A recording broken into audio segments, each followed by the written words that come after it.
In the final months of the Second World War, the world teetered between victory and annihilation. Armies collapsed, empires fractured, and in the smoke of surrender, secrets vanished into the ruins. Files went missing, witnesses disappeared, and truth became a weapon as dangerous as any gun. The victors rewrote history, the defeated buried what they could not destroy, and intelligence agencies, both East and West, fed on what remained. But beneath the archives, beneath the silence of official records, something darker lingered. Convoys erased from naval charts, experiments denied by science, missions redacted beyond recognition. This is not the story of battles won or lost. It is the story of what was never meant to be found. Chapter 1. The Ghost Convoy of the Baltic Sea. The Baltic Sea in early 1945 was a graveyard disguised as a shipping lane. As the Red Army closed in on East Prussia and Pomerania, German command ordered massive evacuations under Operation Hannibal, the largest sea rescue in history.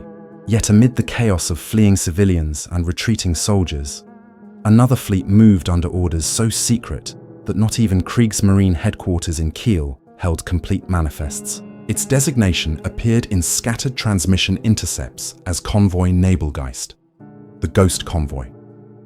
The first mention of Nebelgeist comes from a partially recovered Kriegsmarine war diary, dated March 29, 1945, signed by Kapitänleutnant Otto Weiss of the 2nd Naval Transport Command.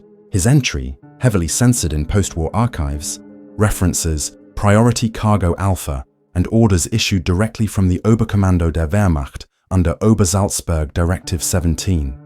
The destination, a northern facility presumed to be in occupied Norway. The convoy's departure point was the harbour of Gottenhafen, now Gdynia, under cover of a civilian evacuation mission. Witnesses recalled seeing 3 freighters, 2 destroyer escorts, and a single refitted U-boat leaving port at dusk on April 3, 1945. None returned. What set Nebelgeist apart was its secrecy. Normal operational logs were replaced by cryptic radio codes and handwritten slips carried by military couriers. Even naval signal officers were instructed to ignore any transmissions from the convoy unless authenticated by a cipher key marked Yule, Owl, British. Intercept stations at Bletchley Park captured faint bursts of encrypted traffic over the following days, all using an unfamiliar Enigma variant with an altered rotor configuration. The final intercept was logged at 22:14 hours on April 5th near Bornholm Island. EOL 3 to command. Cargo compromised, engaged, fog deployed. The message was never fully decoded. Post-war Allied inquiries initially dismissed the convoy as a myth. Soviet naval records made no reference to any engagement in the area. But in 1968, a Polish trawler operating off the coast of Kołobrzeg dragged up twisted steel plating, stamped with Kriegsmarine serials, and a partial hull number beginning with U-48. Analysis confirmed construction consistent with late-model type Windsea submarines, but no corresponding vessel had been listed as lost there. The section had been sheared clean, as if imploded under pressure far beyond known WWII depth limits. Classified Royal Navy files declassified in 1997 revealed a previously unknown element, a captured German cryptograph fragment referencing Sonderfracht Uran M, or Special Cargo Uranium M.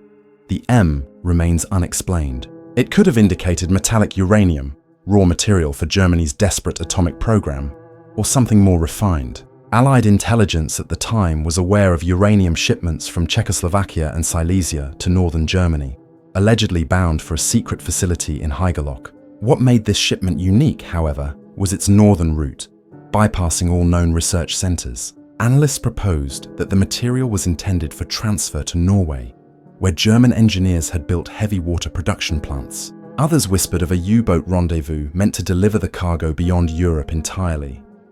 In 2004, a joint Swedish-Polish marine archaeology expedition scanning near the Rönne Deep discovered sonar anomalies resembling a ship graveyard.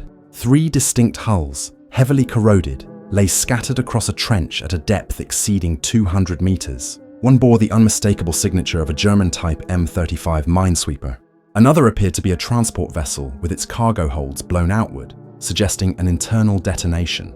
The third object was unidentifiable, its metallic density inconsistent with any recorded wartime construction.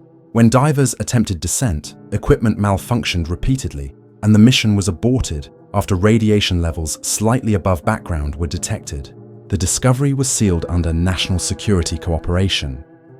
Among declassified Soviet reports released after the collapse of the USSR, a memo from the Baltic Fleet Intelligence Directorate, dated June 1946, described an unmarked steel recovery operation under naval supervision.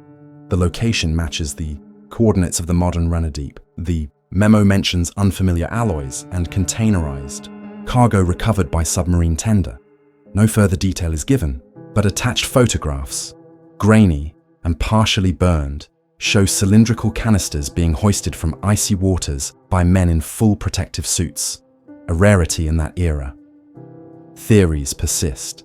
Some claim the Ghost Convoy carried the remnants of Germany's nuclear program, fissile materials, prototype reactors, or scientific data meant to trade for asylum. Others suggest it transported looted art and gold to fund an underground network of fleeing officers. Yet, fragments of testimony from captured Kriegsmarine officers hint at something more disturbing. References to Gerrit Morgenroth, Device Dawn, an experimental propulsion system, reportedly tested near Peenemünde in 1944. Allied engineers post-war described sketches resembling early ion thrust, concepts decades ahead of their time. Whether such a device could exist remains unverified. Survivors from the final days in Gotenhafen recalled the convoy's departure under strange conditions. The ships left in perfect fog, though weather records describe clear skies across the Baltic that night. Civilian evacuees spoke of hearing an unnatural hum from the direction of the docks, like machinery buried under the sea. Hours later, distant flashes lit the horizon, followed by silence. By morning, no trace of the convoy remained. No debris, no oil slicks, no distress calls, only static interference across the Baltic frequencies for nearly 6 hours. In 1983, a retired Soviet sonar technician, Ivan Karpov, claimed in a Swedish interview that his submarine detected metallic resonance under the seafloor during a mapping mission near Bornholm in 1959. He described rhythmic pulses at 15-second intervals, as if machinery still operated below. The Soviet Navy dismissed it as magnetic interference. His logbook vanished shortly after publication. Today, maritime records list the ships of Operation Nebelgeist as presumed lost due to enemy action, but the files remain heavily redacted. Requests under international transparency agreements continue to be denied by both German and Russian archives. The official explanation? Insufficient evidence of mission existence. Yet every few years, divers off the Polish coast report faint radio anomalies in the 6 to 8 MHz range, repeating fragments of the original Euler cipher sequence. No origin has been located. The Baltic remains restless, its waters thick with secrets, and somewhere beneath that cold grey silence, the Ghost Convoy still waits, its engines forever turning in the dark. Chapter 2. Shadows Over. Peenemünde. The Vanished Engineers. The Peenemünde Army Research Center, situated on the island of Usedom off Germany's northern coast, was the birthplace of modern rocketry and of secrets the Reich intended never to share. By 1944, Allied bombings had crippled much of its surface infrastructure, yet underground test facilities continued to operate under increased secrecy. When American and British forces reached the area in May 1945, they expected to find the remains of a shattered scientific empire. What they discovered instead was an absence so deliberate, so methodical, it bordered on impossible. 57 engineers, physicists, and specialists listed under Project Adler had vanished without trace. The personnel files were intact. Their names were not. Declassified US Army intelligence reports from Operation Paperclip. The American effort to extract. German scientists reveal that many names were blacked out before the documents ever reached Washington. Paperclip's liaison officer, Colonel Robert L. Pash, noted in a handwritten margin, Adler Group, status unknown, possibly extracted via southern route, Soviet capture, unlikely. The phrase southern route appears again in a MI6 communication dated June 2, 1945, referencing intercepted U-boat transmissions from Kiel to the Spanish coast. The message contained one line of decipherable text. Eagle has wings. departing for the sun. In 1946, Argentina's immigration records under President Juan Perón saw a surge in European arrivals under falsified identities, most notably a cluster of German technicians listed as mechanical specialists from Bremen. Among them, according to later intelligence reviews, was a man using the alias Hans Fiedler, believed to be Dr. Hans Friedrich Lenz, a propulsion expert who co-authored early drafts of the A4V3, an advanced prototype of the V2 rocket series. Argentine Customs manifest records several heavy cargo crates arriving at Puerto Madryn aboard the freighter Santa Rosa in September 1946. The crates were labeled Steel Project 47, Steel Project 47, and declared as agricultural equipment. Their contents remain unknown. In 1962, a CIA reconnaissance satellite, as part of the Corona program, photographed a desolate area of Patagonia known as the Somuncura Plateau. The images showed symmetrical clearings, structured layouts, and what appeared to be launch gantries, hundreds of miles from any known Argentine military base. Internal CIA memos circulated under the heading Peenemünde Continuation Hypothesis. One analyst, identified as TG41, noted that the visible site dimensions matched the Peenemünde launch pad ratio nearly exactly. When cross-referenced with seismic readings from nearby Chile, records show several low-frequency tremors between 1961 and 1963, coinciding with nights of unexplained aerial phenomena reported by Patagonian shepherds. Locals spoke of El Zumbido, the hum, a low droning sound that would roll across the plains before sunrise. It was accompanied by streaks of white light rising vertically from the horizon. Argentine authorities blamed meteorological distortions, yet US Southern Command logged an incident in April 1963 when a radar outpost in Ushuaia detected an unidentified object accelerating from 0 to 6,000 feet per second within 12 seconds, beyond the capability of any known technology of the time. Documents unearthed from the defunct East German Stasi archives shed new light on how the engineers vanished in the first place. A file labeled Project Hellewind describes a joint evacuation organized by remnants of the SS Technical Branch in cooperation with neutral intermediaries. The file, dated April 17, 1945, lists the movement of priority personnel from Peenemünde to Lübeck, then via U-boat U-977 to an Atlantic staging zone. The same submarine was later reported missing until it surfaced in Argentina months after the war ended. Its captain, Heinz Schäfer, claimed to have surrendered voluntarily after hearing of Germany's capitulation. Yet ship logs examined decades later showed inconsistencies in dates and fuel records suggesting a longer voyage than declared. By 1948, US intelligence was aware of several unregistered German-speaking settlements in Patagonia. Locals referred to one as Colonia Sombras, the colony of shadows. No official census included it, yet aerial photographs revealed a grid of roads and prefabricated housing. In 1954, an Argentine journalist named Ricardo Molina attempted to investigate the colony. His notes, later recovered from a Buenos Aires hotel room, mention men with northern accents, a machine that hums under the ground, and children taught in German military discipline. Molina disappeared before publishing his findings. Technically, all surviving Peenemünde personnel had been accounted for under Operation Paperclip or Soviet capture, but Project Adler's list remained the only one with consistent gaps. Dr. Werner von Braun himself, during an informal interview in 1967, was asked about his missing colleagues. He paused, smiled, and replied, "Some of our work flew farther than the rockets." He never elaborated. When West German journalists pursued leads on Adler's fate in the 1970s, they encountered a wall of silence. One reporter, Klaus Neumann, published an exposé in Der Spiegel suggesting that Peenemünde continued in exile. 2 weeks later, his car was found submerged in Lake Constance. Police ruled it an accident. His files disappeared from his apartment. The final piece of the puzzle emerged in 1998, when declassified Argentine naval records revealed a restricted zone near the Chubut River, cordoned off since 1950 under military order for protection of national interests. The coordinates correspond exactly with the alleged launch site captured in 1962 satellite images. A US geological survey conducted in 2003, using satellite radar, discovered subterranean anomalies consistent with concrete tunnels or storage chambers, extending nearly a kilometre beneath the plateau. No excavation has been authorised. Historians remain divided. Some argue that the vanished engineers were absorbed into existing Cold War programs, their knowledge traded between superpowers in clandestine deals. Others maintain they built their own refuge, an autonomous enclave sustained by stolen technology and wartime gold. The truth may never emerge. Argentina's defense ministry continues to deny the existence of Colonia Sombras, despite testimonies from retired officers describing foreign machines tested under their jurisdiction. One such officer, Major Ernesto Salas, gave a rare interview before his death in 2011. They weren't hiding, he said. They were waiting. They said the Reich wasn't dead. It was sleeping.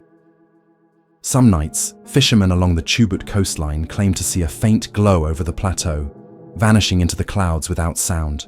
Whether it's atmospheric distortion or something far older in origin, no one can say. The sky remembers, even when nations forget, and beneath the wind-carved plains of Patagonia, the legacy of Peenemünde may still hum quietly in the dark. A reminder that the war's most dangerous inventions were never the weapons themselves, but the men who built them. Chapter 3. Operation Harpstring, the lost OSS mission. In the spring of 1944, deep within occupied Czechoslovakia, the Office of Strategic Services, the precursor to the CIA, launched one of its most enigmatic and ill-fated missions. Codenamed Operation Harpstring, it was designed as a deep penetration assignment to verify reports of a clandestine Wehrmacht research site near the industrial city of Plzeň. The facility, according to intercepted Abwehr communications, was conducting biocommunication experiments under the direction of SS Sturmbannführer Dr. Ernst Schäfer, a zoologist turned researcher previously attached to the Ahnenerbe, the SS's so-called Ancestral Heritage Institute. Officially, Schäfer had vanished in 1943 following the collapse of several Himmler-funded expeditions in Tibet. Unofficially, he was still working, this time on a field of science that even his own colleagues described as unsettling. The mission file, labelled OSS Eurosec 4211, was classified until 1992. Its surviving fragments tell a story of improvisation, misinformation, and a final transmission that would become legend among wartime intelligence circles. The team consisted of 6 men led by Captain Jonathan Albright, an American linguist fluent in Czech and German. They parachuted near Klatovy on June 12, 1944, under the cover of night. Their orders were explicit: infiltrate the facility, recover any documentation concerning neurological or frequency-based interrogation research, and confirm the rumored transfer of experimental apparatus to Dresden. For 3 weeks, radio operator Sergeant Mark Leland maintained coded contact with a relay station in Bari, Italy. His reports were methodical and calm until June 30th, when transmissions grew erratic, interrupted by bursts of static described as non-random interference. His last full message, decrypted only after the war, read, "Testing successful. Human signal achieved." Immediately after, the frequency went silent. Repeated attempts to raise the team failed. No distress code was ever received.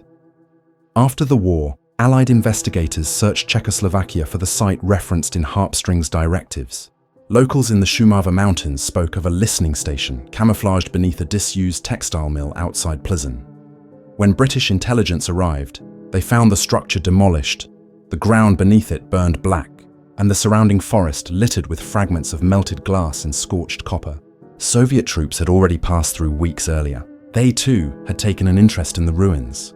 What the Soviets found or took remains uncertain. A 1946 GRU memorandum, File 422 Boltkampf, references acquired experimental apparatus pertaining to signal induction of organic subjects. The attached notes mention Schäfer by name and describe the recovery of a partial human specimen exhibiting subdermal wiring consistent with communication. Testing. Western analysts reviewing the file decades later would struggle to determine whether this description referred to early attempts at neural interfacing or to something far more primitive.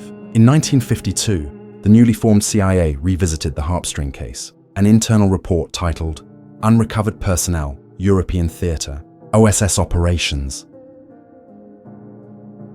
noted a disturbing pattern.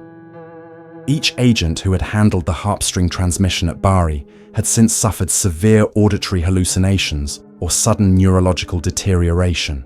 Their symptoms appeared identical to reports from captured German personnel once stationed at the Pleasant site.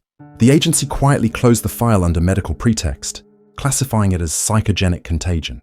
But interest resurfaced in 1961. When the Soviets broadcast a new shortwave frequency from Prague, NATO analysts detected that it operated precisely within the 31-meter band once reserved for harp-string communications. The signal carried intermittent bursts, barely audible, resembling human speech distorted beyond recognition. The Czech government denied responsibility.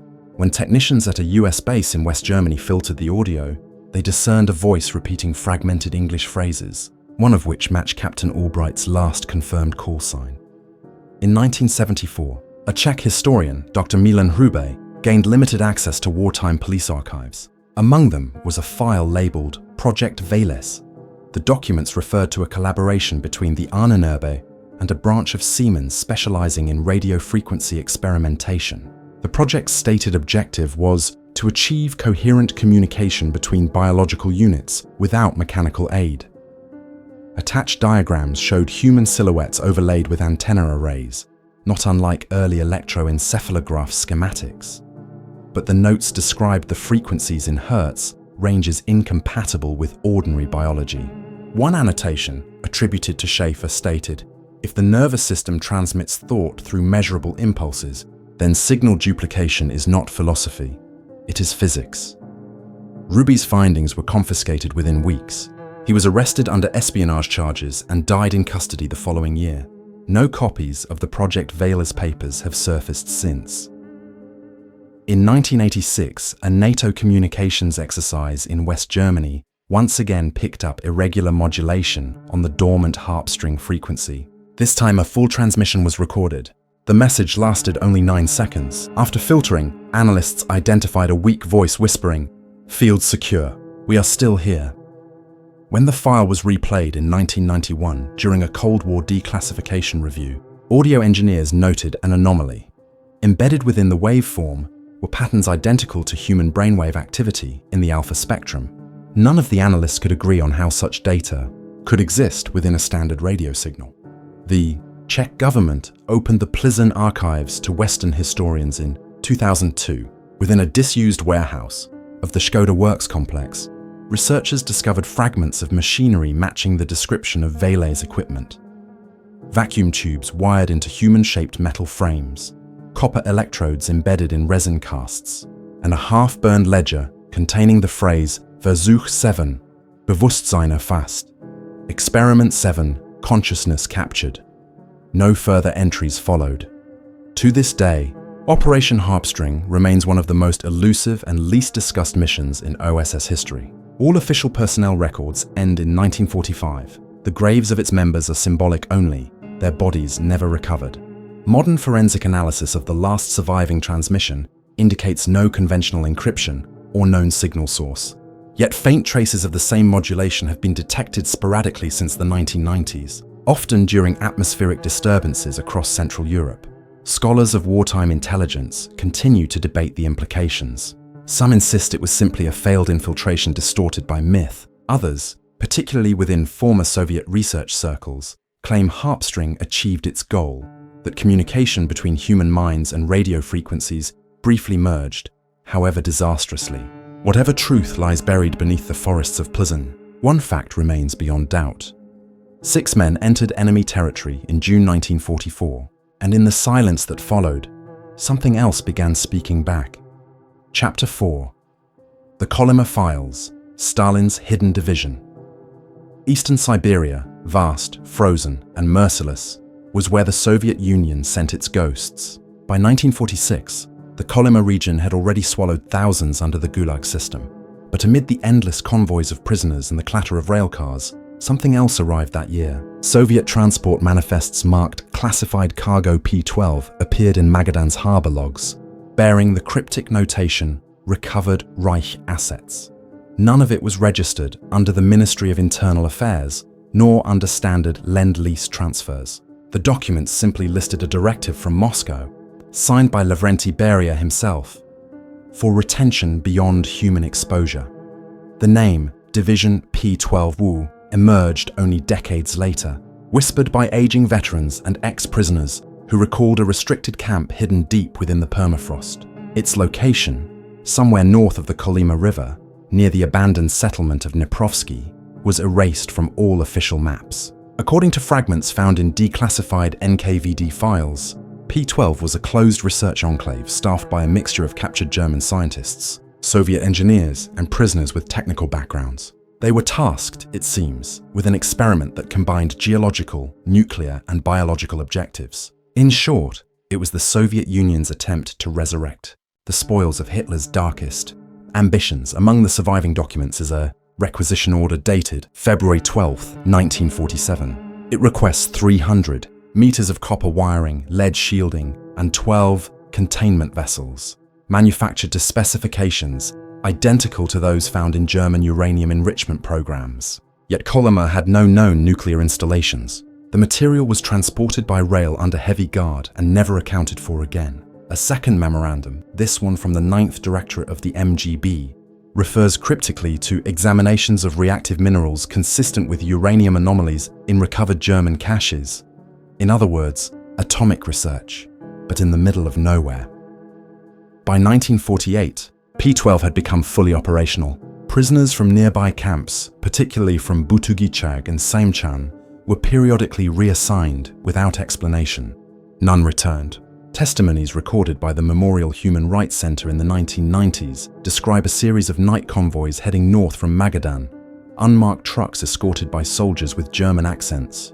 The same accounts speak of tunnels carved into the ice using imported machinery of unmistakably Western design, and of a light that glowed beneath the snow even in total darkness.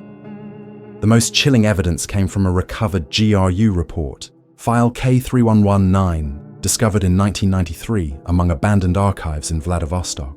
The report details a 1951 inspection visit by Colonel Anatoly Vostrikov, sent to evaluate the progress of Division P12. His notes describe Volt Complex Theta, an underground installation powered by a self-contained reactor. He writes, "Air thick with metallic dust. Personnel exhibit unusual pallor. Foreign scientists work under guard. Central chamber holds 6 sealed. Containers emitting low resonance. Attached." To his file were hand-drawn sketches of what appear to be cylindrical capsules connected by cable lines to a main generator marked Gerrit S. That same term, Gerrit, had appeared in German documents describing advanced weapons prototypes near the wars. N. Vostrikov's inspection was his last recorded assignment. He was declared missing 2 months later. His family received a death notice that read only, "Died in service to the Union." Western intelligence caught wind of P12 in the 1960s. A CIA brief labeled, "Kolyma Deep Anomaly," noted unexplained heat signatures captured by early corona reconnaissance satellites over the same coordinates later confirmed by Russian geologists. Analysts dismissed it as industrial waste heat or volcanic activity, but the pattern was too regular. 3 circular hotspots pulsing in rhythmic intervals, identical in duration, 9 minutes apart. Such periodicity could only suggest controlled energy release. Decades later, a joint Japanese-Russian mining venture stumbled upon reinforced concrete foundations near Dniprovsky while surveying for gold deposits. Radiation meters spiked briefly before the instruments failed. The team abandoned the site. Their official report was buried by regional authorities under environmental contamination. Yet one worker, interviewed anonymously in 2007, described a shaft filled with frozen metal and bones. His description matched the rumored burial pits of P12. The Kolyma files also reveal a troubling connection to the immediate post-war years. Several German engineers listed as detained experts under Operation Osoaviakim, Moscow's forced transfer of Nazi scientists, disappear from Soviet rosters in 1946. Names like Dr. Kurt Friedman, Dr. Oskar Wahl, and Dr. Gerhard Neumann vanish after being recorded en route to Novosibirsk. Years later, their identities resurface in internal P12 personnel lists, cross-referenced through handwriting analysis on recovered memos. These men were never officially repatriated. They were, in all likelihood, buried beneath the Kolyma permafrost alongside their research. Prisoner diaries smuggled out during the Khrushchev thaw tell of unnatural phenomena around the restricted zone. Electrical discharges during snowstorms, auroras forming in geometric shapes, and dead wildlife with burn marks, but no visible source of heat. Guards referred to these as fire winds, The prisoners simply called them the Breath. In 1960, following Beria's execution, the Soviet leadership ordered a classified review of non-conventional energy projects. The P-12 section was marked for dismantlement. However, the dismantling never took place. A GRU cable from October that year reads, "Activity in Theta continues autonomously. Containment integrity uncertain. Recommends sealing entire sector." 3 months later, satellite imagery showed large-scale ground disturbances consistent with detonations or controlled implosions. The area was permanently closed. Today, the coordinates once associated with Division P-12 remain off-limits to civilian expeditions. Modern Russian topographic maps show only a blank patch of tundra. Yet, in winter, local miners still report strange sounds beneath the ice.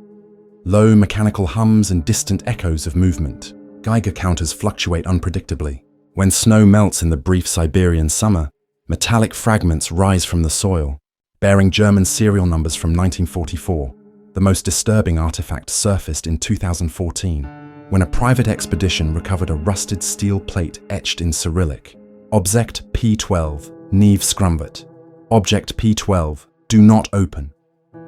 Embedded in its corner was a worn tag stamped with both a Soviet hammer and sickle and, faintly, a Nazi eagle. 2 regimes, bound in metal, joined by fear. No official record of Division P-12's closure exists. Russian Defense Ministry archives list its last activity under the phrase status, self-terminated. The implication remains ambiguous. Some historians believe the site was buried by explosive collapse. Others argue it went silent because whatever powered it finally ceased to function. Yet satellite thermal scans as recent as 2018 still detect faint emissions from beneath the Kolyma Basin, steady, patterned, and alive. In the end, Division P-12 stands as the ultimate monument to Stalin's obsession with power and secrecy. It was born from the ashes of a defeated empire, fueled by the labor of the condemned, and buried beneath a land designed to forget. But the Earth remembers. The frost keeps its archives well, and somewhere beneath that eternal ice, the machinery of P-12 may still hum, locked in endless motion, an echo of 2 tyrannies that tried to master the unseen, and were mastered by it instead. Chapter 5. The Black Vault of Castle Wewelsburg. April 1945. The Third Reich was collapsing into ruin, yet amid the chaos, SS detachments moved with unsettling purpose. Their destination, the hilltop fortress of Wewelsburg in Westphalia, the symbolic heart of Heinrich Himmler's Schutzstaffel. To Allied intelligence, the castle was merely another regional command post. To the SS, it was far more, a ritual center, an ideological sanctum, and, as later evidence would suggest, a repository for the Reich's most secret projects. When the British 8th Corps entered the nearby town of Buren, they found the castle partially destroyed, its lower levels deliberately flooded and sealed. Among the rubble, investigators discovered signs of a massive underground installation, far larger than the surface complex ever implied. Initial British Army reports, notably File 48 INT 45, described heavy steel vault doors beneath the North Tower engraved with occult symbols and mathematical inscriptions. The chamber behind them was inaccessible. Charges had collapsed its entrance. Yet one line in the report stands out. Recovered crates labelled Project Nachtkron. Contents removed before demolition. The crates, according to testimonies of local civilians, had been loaded onto a convoy of SS trucks departing Wewelsburg 2 days before the British advance. Their destination remains unknown. Post-war interrogations of captured SS personnel confirmed the existence of the Ahnenerbe Division's scientific detachment, which had maintained laboratories within Wewelsburg since 1940. Officially, they studied ancient civilizations and pseudo-historical racial theories. Unofficially, they dabbled in everything from high-frequency acoustics to geometric energy fields, concepts dismissed by mainstream science, but pursued relentlessly by Himmler's inner circle. Project Nachtkron, translated as Night Crown, appeared in several Ahnenerbe memoranda between 1943 and 1945. Its purpose was described as fusion of symbolic geometry and directed energy through metallurgical resonance. The language defied conventional categorization, blurring the line between physics and mysticism. In 1946, US Army investigators under Operation Alsos retrieved fragments of documentation from Wewelsburg's ruins. Among them was a blueprint signed by SS Obersturmbannführer Dr. Wilhelm Trager, outlining a rotational containment system utilizing polarized fields. The sketch resembled an electromagnetic torus, not unlike those later used in experimental plasma confinement. Yet the notes referred not to propulsion or weaponry, but to psychophysical influence. Trager's name never appeared in Allied custody rosters. He vanished in May 1945. Locals recalled that before the final demolition, SS engineers worked day and night within the castle's vaults, pumping water into the lower chambers while burning files in the courtyard. One villager, Franziska Lücke, later testified that she saw men in black uniforms carrying sealed iron cylinders engraved with runic inscriptions. When questioned by British officers, she described hearing a continuous humming like electricity. The cylinders were loaded onto flatbed trucks escorted by Waffen-SS vehicles, bearing false insignia of the Reichspost, an old trick for moving sensitive materials under disguise. Over the years, investigators and historians have tried to trace these missing convoys. One lead points toward a disused limestone quarry outside Kassel, where US Army engineers discovered tunnels containing SS storage bunkers. Inside were remnants of scientific equipment, lead shielding, and empty containment canisters labeled W. Radiation readings were slightly elevated but not hazardous. Curiously, several crates bore identical numbering sequences to those recorded at Wolfsburg. Yet the most intriguing find was a half-burned document titled Nachbericht, Nachtkrone Versuch Fahr. After Action Report, Night Crown Test 4.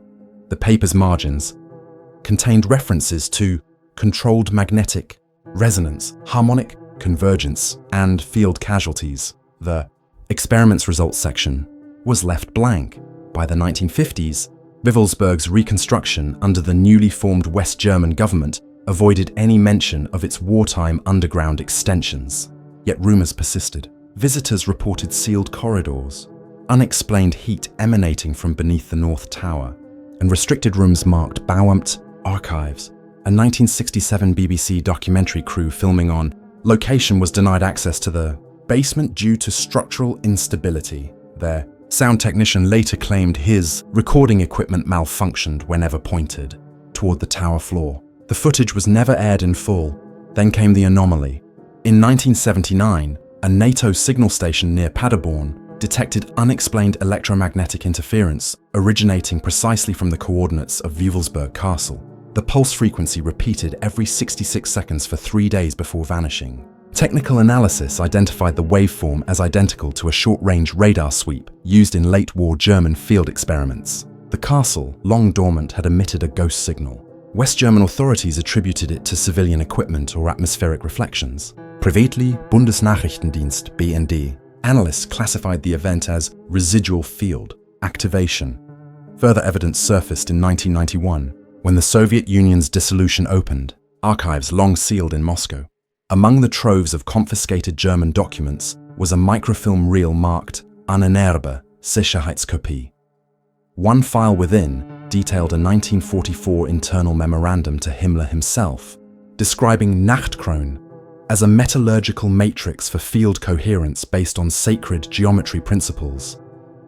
The memo referenced an earlier experiment, Project Schwarze Sonne, or Black Sun, conducted beneath Wolfsburg's central hall.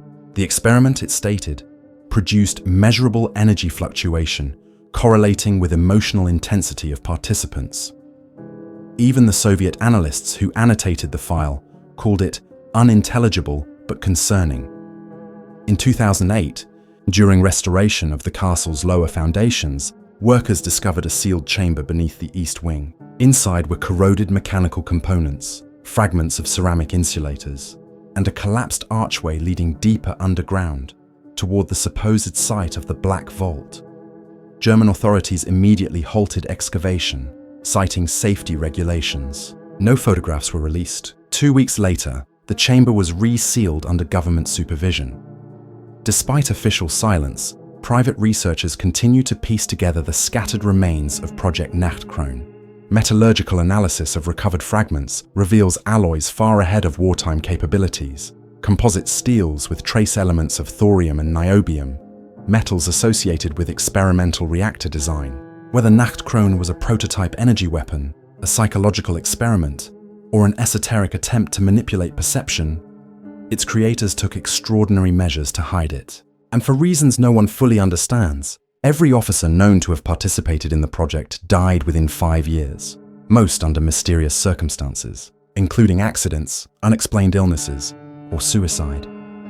Modern visitors to Wewelsburg still speak of odd sensations in the lower halls, subtle vibrations, flickering lights and the faint smell of ozone. Sensitive magnetometers record minor but consistent fluctuations near the North Tower, though no power sources exist there. One theory suggests that remnants of Nachtkron's containment system still lie buried beneath the castle, dormant yet active in ways no longer measurable by ordinary means. Officially, Wewelsburg is now a museum dedicated to remembrance, yet beyond the exhibits and carefully curated displays, the Black Vault remains sealed, its entrance hidden beneath reinforced concrete.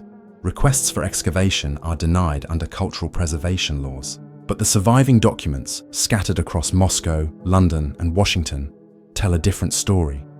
A scientific pursuit so entangled with ideology that it transcended morality itself. The SS sought ultimate control over matter, over energy, over consciousness. In that quest, they built a device whose purpose may never be fully understood. And so, the Black Vault of Wewelsburg stands silent beneath the German earth, a relic of ambition gone mad, sealed not only by stone and steel, but by collective will to forget. The Night Crown was forged, tested, and buried. Yet even now, when storms roll over the Teutoburg Hills, locals claim to hear the hum of machinery deep below, as if something beneath the castle still waits for the signal that never came. The war ended on paper, but not in truth. The archives were sealed, the witnesses buried, and the victors wrote their versions in ink that fades too easily. Yet beneath every forgotten fortress, beneath the waves of the Baltic and the frost of Siberia, fragments of another story remain, encoded, submerged, waiting.